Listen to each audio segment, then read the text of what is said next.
Dans cette vidéo, je vais vous partager la stratégie complète que j'utilise pour préparer le prochain bull run crypto s'il y en a un, parce que c'est pas sûr. Donc elle se décompose en 3 parties. Premièrement, la définition d'un plan en fonction de son profil, donc que je vais vous partager. Ensuite, quand acheter, quand vendre, une étape qui est hyper importante. Et la partie psychologique qu'il faut surtout pas négliger, notamment sur le marché des crypto-monnaies qui est extrêmement volatile. Donc on est parti directement sur mon écran. Bien entendu, ceci n'est pas un conseil en investissement. Je vous partage juste ce que je fais à titre personnel. Donc on va commencer par définir son plan juste ici et on va voir le pourcentage de son patrimoine alloué aux crypto-monnaies. Et ça, c'est vraiment propre à chacun. Est-ce qu'on est prêt à allouer entre 1 et 5% à ce marché, entre 6 et 10%, entre 11 et 20%, plus de 20%, c'est propre à chacun. Il y a des personnes qui ont 70% de leur patrimoine net sur le marché des crypto-monnaies actuellement parce qu'ils y croient fermement, parce qu'ils sont prêts aussi à subir la volatilité du marché des crypto-monnaies. Après, ce qu'il ne faut pas oublier, c'est que dès qu'on a plus de 10% de son patrimoine net sur une classe d'actifs, eh ben on commence à être bien exposé à celle-ci. Si imaginons on a 10% de son patrimoine net en bourse, eh ben on est bien exposé, donc ça a ses avantages, ça a ses inconvénients. Pareil pour le marché des crypto-monnaies, pareil pour le crowdfunding, le crowdlending, le private equity, les matières premières avec l'or et l'argent. Moi, dans mon cas, je me situe entre 1 et 10%. Actuellement, j'ai entre 5 et 6% au niveau du marché des crypto-monnaies. Pourquoi pas plus? Parce que je ne sais pas ce que va devenir ce marché. Par contre, je souhaite absolument m'y exposer parce que pour moi, il y a vraiment un risque asymétrique. C'est-à-dire que perdre 6%, imaginons, d'un patrimoine, c'est chiant, mais j'ai envie de dire, c'est pas la fin du monde. Par contre, vu que le risque est assez asymétrique, je me dis que si ça prend au niveau du marché des crypto-monnaies et qu'il y a un réel bull run, pour le coup, ça fait un beau multiple qui là fait une réelle différence au niveau du patrimoine. Encore une fois, c'est de l'argent qu'il faut investir, qu'on est prêt à perdre. Il ne faut pas se dire j'investis 70% de patrimoine et je veux perdre zéro. Non, c'est risqué comme tous les investissements. La crypto-monnaie, c'est un petit peu plus jeune, donc c'est quand même plus risqué que certains investissements. Après, on a le hold très long terme, l'intercycle et la gestion active. Donc ça, c'est aussi quelque chose qui va être très intéressant. C'est qu'une fois qu'on a défini le pourcentage de son patrimoine qu'on souhaite allouer à ce marché, ce pourcentage, imaginons il est de 10%, on fait quoi avec?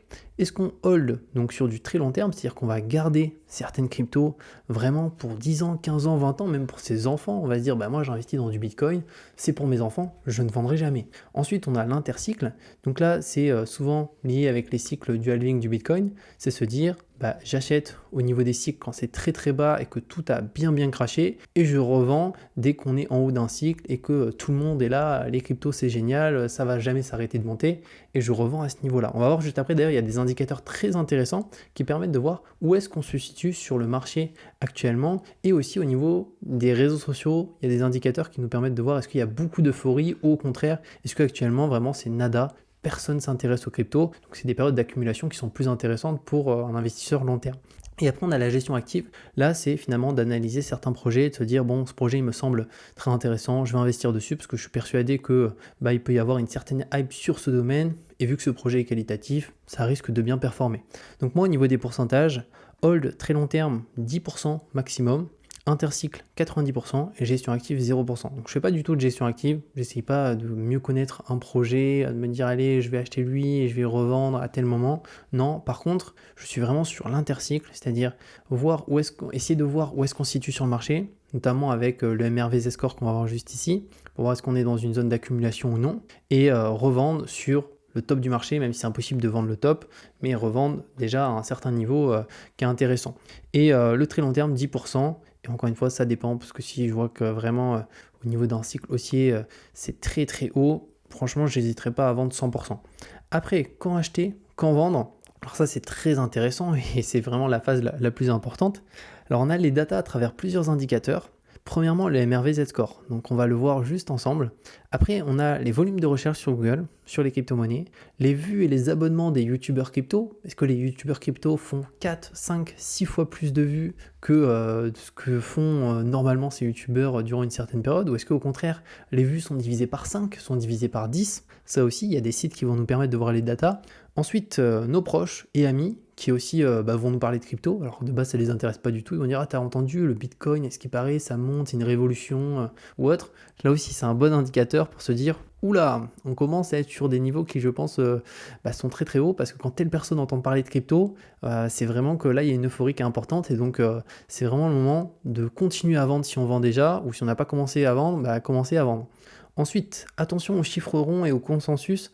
Ça, c'est très très important. En fait, très souvent, on va entendre beaucoup de personnes dire bah non, là c'est 100 000 dollars le bitcoin, ou là c'est tel niveau. Et quand il y a un consensus en mode c'est sûr, ça va monter à 120 000, 106 000, 96 000, 100 000, souvent les chiffres ronds, et c'est encore plus compliqué, et il y a de fortes chances que ça n'atteigne pas ce chiffre rond, ce consensus qui a été défini par plusieurs personnes.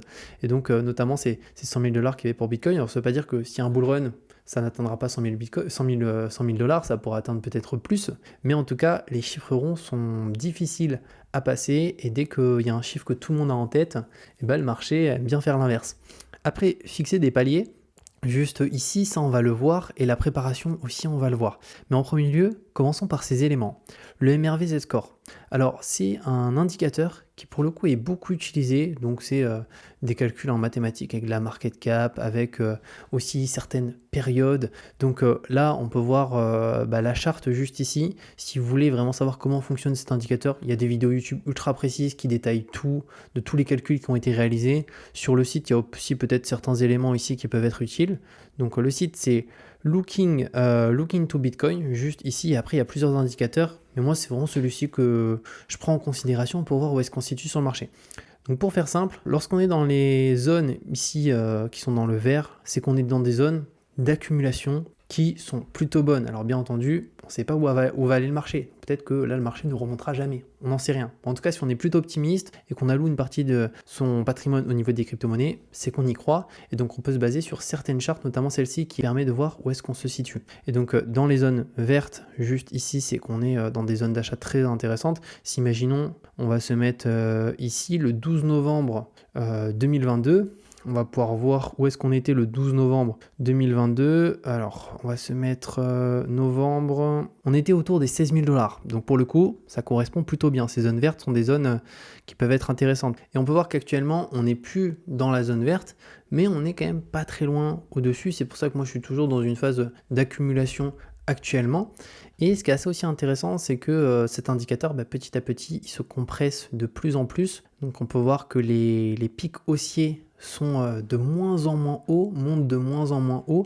Donc là, si on trace une droite, logiquement, on pourrait aller jusqu'à 5 à peu près. Là, on est entre 4 et 6, 5, 4,5, juste ici. Donc ça permet de voir à peu près où est-ce que, pour le coup, on pourrait aller potentiellement si on a un marché haussier, et du coup, de savoir les zones de vente potentielles qui peuvent être intéressantes. Donc c'est un indicateur que j'aime beaucoup personnellement utiliser. Et après, il y a aussi d'autres sites que j'aime beaucoup qui sont notamment sur les datas des réseaux sociaux et du marché. Et ça aussi, le MRV Z-Score, lui, il permet d'éviter d'essayer de faire de l'analyse technique, parce que pour le coup, de se dire, tiens, est-ce que là, ça risque de baisser, parce que c'est un indicateur qui est quand même beaucoup plus long terme. C'est-à-dire que là, on a les différents cycles, on est ici sur plus de 10 ans. Donc ça permet vraiment d'avoir une vision globale et de ne pas paniquer quand ça baisse, quand ça monte, etc. Se dire est-ce qu'il faut que je vende maintenant parce que c'est trop haut, est-ce qu'il faut que j'achète maintenant parce que c'est trop bas, etc.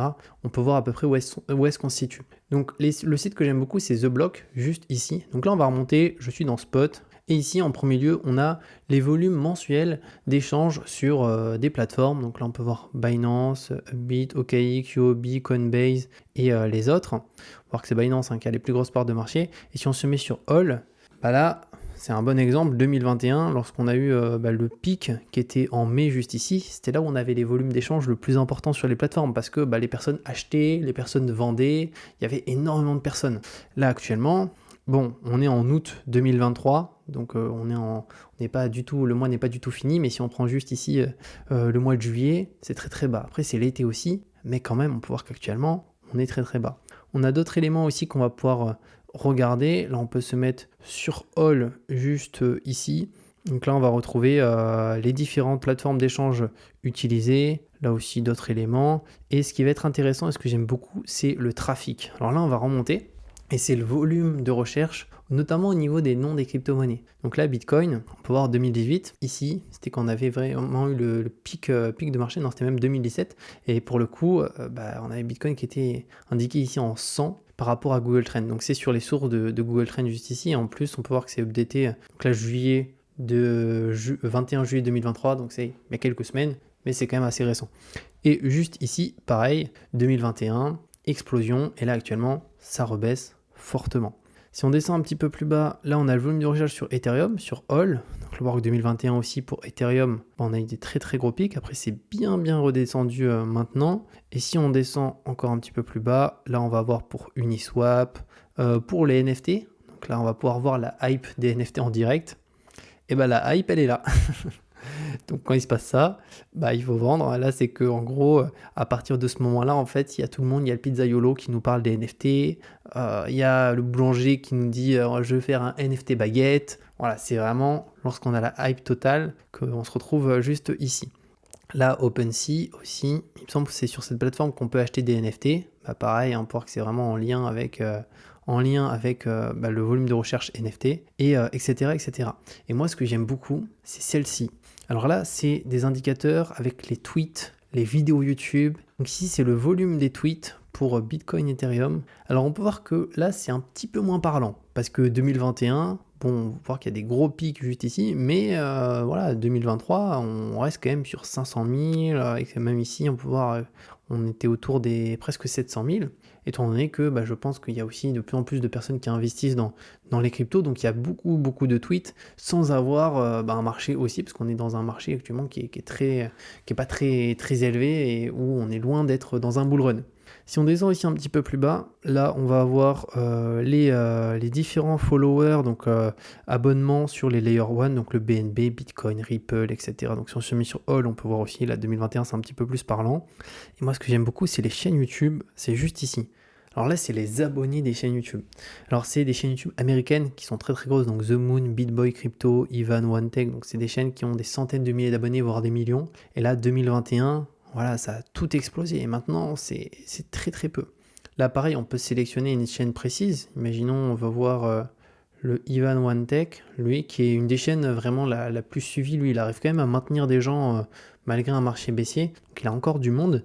Mais si on se compare aux autres, imaginons celui-ci, BitBoy Crypto, lui, on peut voir vraiment la descente, en fait. Le peu d'intérêt par rapport au marché depuis que ça baisse. Et ici, 2021, voilà, les vues, c'était ici du 4 millions, et actuellement, il est autour des 500 000.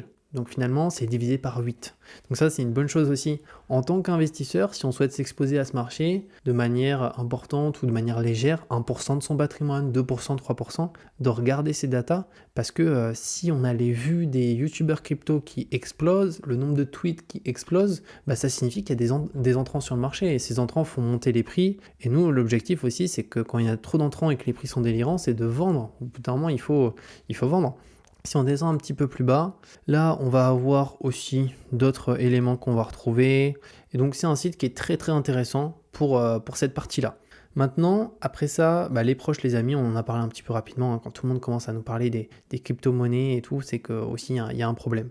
Après, fixer des paliers, notamment lorsqu'on souhaite revendre, parce que là on a vu quand acheter, donc on peut se servir de ces indicateurs. Et pour la revente, du coup, ce qui peut être intéressant, c'est des paliers. Imaginons avoir un plan et de se dire, je vends 50% à l'ATH. Moi, c'est ce que je compte faire. Donc, si les cryptos retrouvent leur ATH, imaginons Bitcoin à 60 000 $, je vendrai 50% dans tous les cas pour récupérer mon argent. Et après, le reste, ça sera vendu sous forme d'un DCA, comme j'ai dit ici, donc vente inversée 10% du portefeuille à chaque objectif de palier. Donc là, c'est à nous de fixer nos paliers en fonction de où on estime que pourrait aller Bitcoin. Moi, déjà, je me dis que si Bitcoin arrive à aller à 90 000 $, ça serait déjà incroyable parce que, moi, j'ai commencé à acheter du Bitcoin autour des 22 000. Donc, s'il est à 100 000, c'est du x4,5. Donc, je trouve ça déjà énorme. 5 000 $ d'investis, ça devient 25 000. Donc, c'est déjà stratosphérique. C'est plus, tant mieux, mais je me dis que ça peut être important. Donc, DCA à vente inversée avec un objectif de palier et prendre en compte les datas. Donc MRVZ score, les datas ici. On peut prendre aussi d'autres indicateurs si on le souhaite, mais on peut prendre le Crypto Fair Grid avec la courbe ici qui nous dit est-ce qu'on est sur vraiment de l'euphorie totale ou pas. Mais là, c'est sur du journalier, donc c'est un petit peu plus spécifique. Mais en tout cas, moi, c'est cet indicateur-là que je préfère utiliser. Après, la préparation, parce que c'est important aussi de se préparer à tout ça, c'est avoir plusieurs comptes chez des exchanges. Donc là, j'ai noté quelques exchanges. Pourquoi ? Parce qu'en fait, c'est pas quand il y a de l'euphorie totale qu'il faut ouvrir des comptes chez des exchanges parce qu'en fait, ça va prendre beaucoup plus de temps. Quand ils vont recevoir des dizaines de milliers de demandes, s'il y a un bull run, pour le coup, ça va pas être possible d'ouvrir un compte en 24 heures, hein. Ça prendra 2 semaines, 3 semaines, 4 semaines. Donc pour éviter ça, il faut absolument avoir un compte chez plusieurs exchanges, ne pas être exclusivement chez un exchange. Pourquoi? Parce qu'on ne sait jamais si au bout d'un moment, il y en a un qui bloque les retraits pour une raison et qu'il les réouvre que dans 48 heures ou autre, bah, ça permet d'être diversifié. Et ensuite, des fonds sur Ledger durant la période d'accumulation, donc 90%, 100%. Donc dès qu'on est dans des phases ici vraiment d'accumulation, là on est encore un petit peu dedans en réalité, parce que pour le coup en vrai on peut voir des fois ça monte en pas mal hein, et ça peut redescendre. Donc là ça peut encore redescendre Bitcoin potentiellement à 20 000, à 15 000, on ne sait pas. Mais en tout cas en période d'accumulation, il n'y a pas d'utilité d'avoir ces fonds sur un exchange, donc autant tout mettre sur sa Ledger. Et après, une partie sur les exchanges durant le début du marché haussier pour commencer à vendre facilement. Donc 30-40% sur les exchanges, moi ça me paraît pas déconnant. Et encore diversifié sur plusieurs exchanges, même durant le bull run, ne pas tout mettre sur un seul. Imaginons si on a 40% qu'on souhaite mettre sur des exchanges durant le début du marché haussier, on peut dire je mets 10% sur Coinbase, 10% sur Binance, 10% sur Bybit, 10% sur OKX, et voilà, même d'autres plateformes si on le souhaite. Donc ça c'est pour la préparation. Et maintenant, la psychologie, qui est très importante, ne pas se laisser guider par les émotions. Attention, le FOMO. Alors le FOMO, c'est le Fear of Missing Out, donc c'est la peur de manquer l'opportunité. Et c'est aussi ça qui fait monter les prix, hein. C'est qu'actuellement, il n'y a pas du tout de FOMO sur les marchés. Par contre, lorsqu'on a un marché qui est délirant avec un bull run, c'est en réalité beaucoup de FOMO, quoi. C'est-à-dire que les fondamentaux de Bitcoin n'ont pas changé. Il y a 5 ans aujourd'hui, rien n'a changé. C'est majoritairement du FOMO et majoritairement des entrants sur le marché. Et donc, il faut faire attention à ça parce que on peut tomber dans ce piège de se dire, bon, en fait, j'ai acheté du Bitcoin à 22 000, il est, imaginons, à 70 000, tout le monde parle du Bitcoin, et là, du coup, on se dit, mais en fait, oui, ils ont raison, en fait, c'est vraiment une révolution incroyable, etc. Et se dire, bon, en fait, je vais mettre beaucoup d'argent maintenant. Alors que le marché a déjà tellement monté, a tellement pris, il y a tellement d'acteurs qui sont rentrés, les personnes qui gagnent de l'argent, enfin, c'est une minorité sur le marché des cryptos, mais ils ont très bien compris ça, que quand il y a trop de monde, trop d'acteurs qui rentrent, bah ils vendent, hein, ils vendent. Et avec des baleines énormes sur le marché, mais ils peuvent faire baisser les prix quand même assez rapidement. Donc ouais, attention au FOMO, attention à la peur aussi, qu'il peut y avoir, et attention greedy, donc c'est la cupidité. Donc se dire, ouais en fait non, je vais remettre de l'argent, je remets de l'argent, malgré que ça continue de monter. Parce que quand la montée elle est comme ça, enfin ça sert à rien quoi. Ça sert à rien parce que ça monte déjà trop. Dommage, il aurait fallu rentrer avant et c'est pas grave. Donc attention à la cupidité. Ensuite, mettre l'argent que je peux perdre. Donc ça c'est vraiment ce qu'il faut se dire. L'argent qu'on met sur le marché des crypto-monnaies, en réalité, il faudrait se dire pour aussi d'autres investissements, mais je trouve encore plus pour les crypto-monnaies parce que il peut se passer tellement de choses, une interdiction des crypto-monnaies aux États-Unis, déjà le marché là, il prend un vrai choc. Donc il faut faire attention à ça, c'est pour ça que mettre de l'argent qu'on est prêt à perdre, que ce soit encore une fois 1% de son patrimoine, 5%, 10%, des personnes sont prêtes aussi à mettre 70%, donc ça c'est vraiment à chacun de voir, mais en être conscient et diversifier son risque à travers plusieurs projets. Donc ne pas mettre potentiellement tout sur une même crypto. Moi, au niveau des crypto-monnaies, j'ai 90% Crypto King, donc c'est Bitcoin, Ethereum, c'est 90% du portefeuille. Et les 10% restants, ça va être Link, ça va être Atom, ça va être Matic et potentiellement aussi quelques autres cryptos, mais des micro-pourcentages. Mais vraiment 90% du portefeuille est concentré sur les 2 plus grosses cryptos du marché. Alors ça sera très certainement pas celles qui vont faire les plus gros multiples, mais c'est aussi pour moi une manière de me dire, en tout cas, s'il y a un marché haussier, ces 2 cryptos, elles en profiteront. N'hésitez pas à me dire ce que vous en pensez dans les commentaires. Si vous avez aussi une stratégie à la partager, franchement c'est hyper intéressant et comme ça je pourrais voir la stratégie un peu de chacun. Je vous dis à très bientôt pour de nouvelles vidéos les amis. Je vous en mets 2 autres sur la chaîne juste ici. Tout en haut je vous mets comment faire un DCA en bourse notamment, et un petit peu plus bas je vous mets une vidéo aléatoire et on se dit à très bientôt pour une nouvelle vidéo.